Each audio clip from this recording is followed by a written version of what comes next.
Why I believe the Bible is true. Alright, some people say that believing in the Bible is like believing in mythology.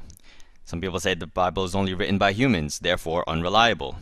Some say that the Bible is erroneous due to multiple handwritten copies.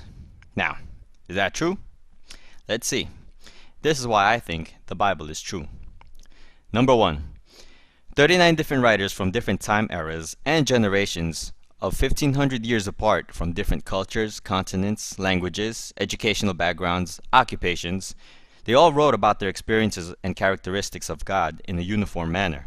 The texts of who God is and how God operates do not contradict, but can cross-reference from one writer to another. The picture of who God is do not contradict among the 39 writers. Okay, but then some would say, of course, it would be uniform. Some books were filtered off when translating King James. Well, you can filter off all of them and have only 2 to 3 writers and their testimonies about experiencing God, and any cross-referential commonality between at least 2 writers would judicially be considered a valid account. But the Bible has at least 39. The picture of who God is and acts in Genesis doesn't contradict how Jesus acted or will act in Revelation. Number 2. The Bible contains the most humanistically impossible fulfilled prophecies. While most people make vague predictions like Nostradamus, biblical predictions are more specific and documented to have occurred. Here's just a few. A. The birthplace of Jesus. It was written in 700 BC that Jesus would be born in Bethlehem. Who knew that Bethlehem would still exist 700 years from now? Who knew if New York or Tokyo would still be around 700 years from today? B.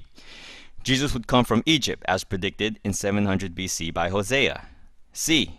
In 500 BC, it was predicted that Jesus would be betrayed for 30 pieces of silver. D. In 1410 BC, it was predicted that Jesus' clothes would be gambled for.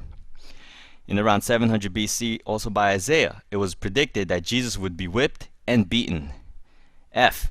In around 1410, it was predicted that Jesus would be pierced through. G. Also in around 1410, through the Psalms, the Messiah would not have any broken bones. H. After death, he would be buried in a rich man's grave, also predicted in 700 BC.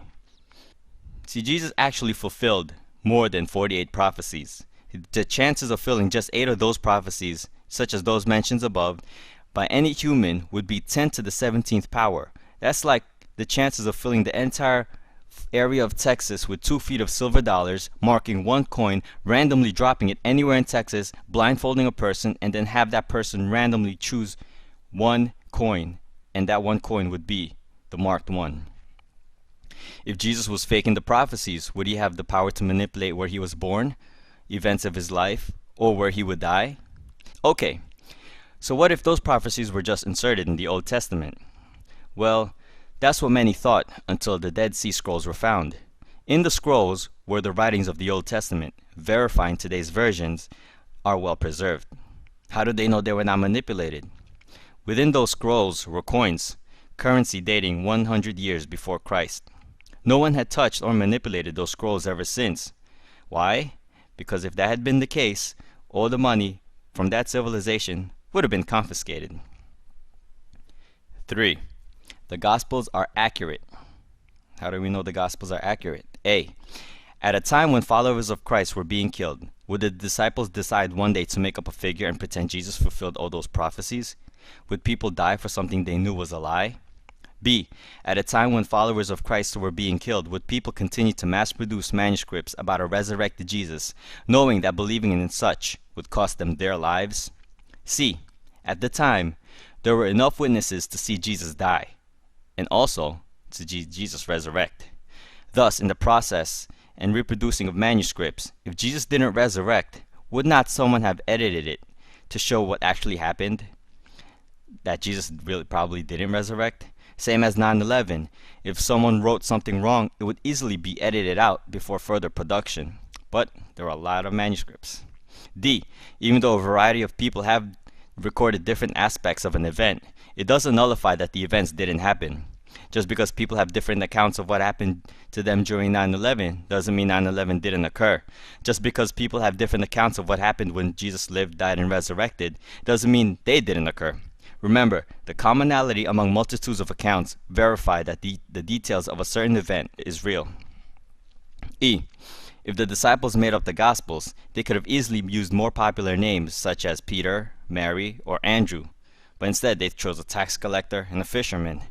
F. While the manuscripts in our history books, such as the Gallic Wars, Pliny's Natural History, Plato, Tacitus's Annals, are all based on only 7 to 20 manuscripts, and the earliest we find are dated 1,000 years after the event's occurrence, the Bible's events are based on 50,000 plus manuscripts, and the earliest dating is only 50 years after the events of the Gospels.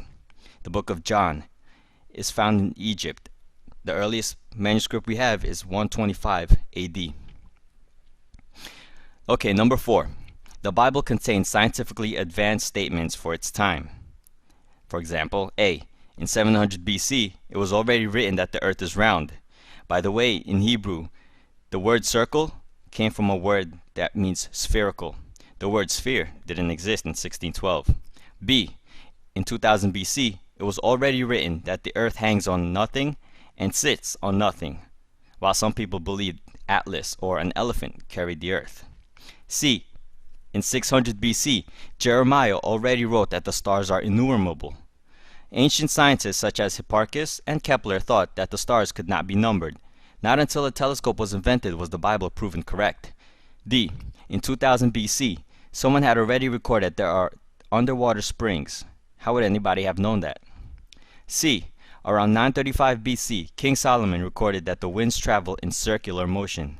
How would he have known that without meteorologists' analysis on TV? F. In around 1405, Joshua records destroying a thick wall through a scientific property called resonance.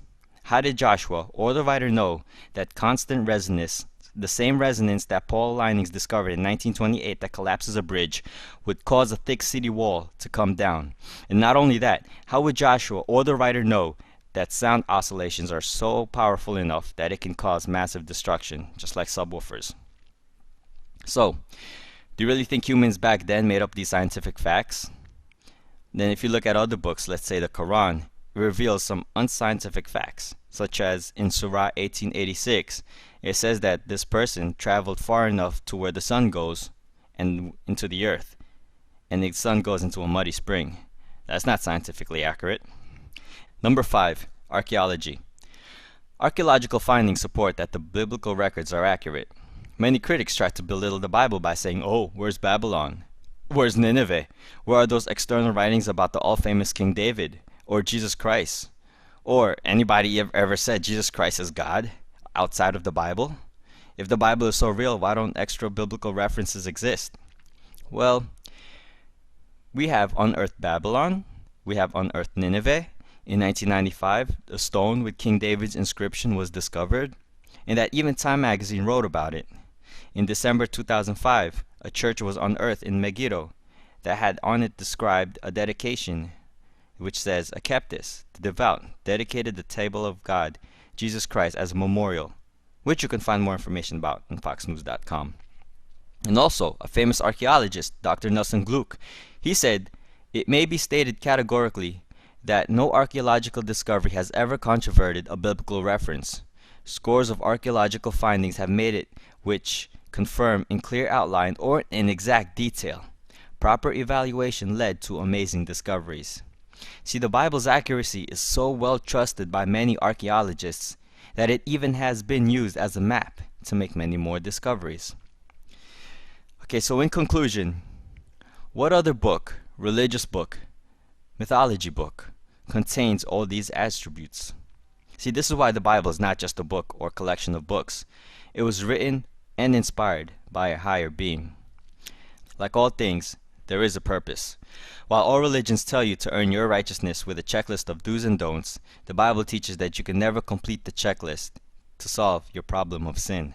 Thus, a Savior had to come down to save us. The Old Testament testifies of man's wickedness.